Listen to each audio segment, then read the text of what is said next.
Hello, আসসালামু আলাইকুম। আজকে আপনার ঝটপট 5 মিনিটের মধ্যে ডিম ভুনা করে দেখাবো। শুরু করলাম। প্রথমে পেঁয়াজটা ভালো করে ভেজে নেব তেলের মধ্যে।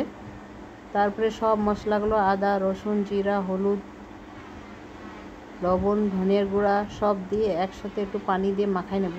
তারপরে কড়াইয়ের মধ্যে দিয়ে দেবো। হালকা পেঁয়াজ ভুনা হয়ে গেল, তারপর হালকা একটু কষায়ে এর ভিতরে ডিম দিয়ে দেব।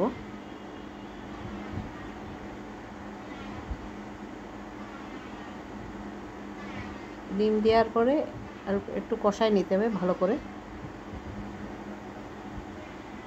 ঝটপট 5 মিনিটের মধ্যে ডিম ভুনা করা যায়। ঘরে যদি কিছু না থাকে তাড়াতাড়ি ডিম ভুনা করে খাওয়া যায়। দেখুন কি সুন্দর হয়েছে। এখন একটু পানি দিয়ে ওরে ঢেকে দেব 1 মিনিটের জন্য। খুব তাড়াতাড়ি হয়ে যায়। এর ভালো করে কষাই, এর মধ্যে একটু পানি দিয়ে দেব, অল্প একটু পানি।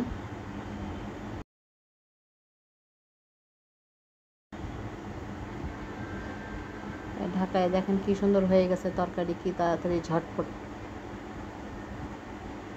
বাসায় রান্না করে দেখবেন। একটু পানি হালকা কমে আসলে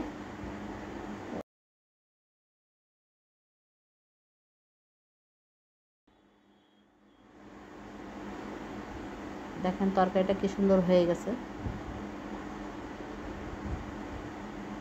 বাসায় বানাই দেখবেন কেমন হয়েছে, তারপরে কমেন্ট করে জানাবেন।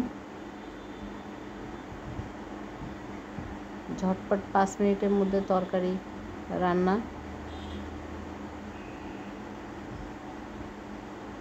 দেখেন কি সুন্দর হয়ে গেছে মাখা মাখা।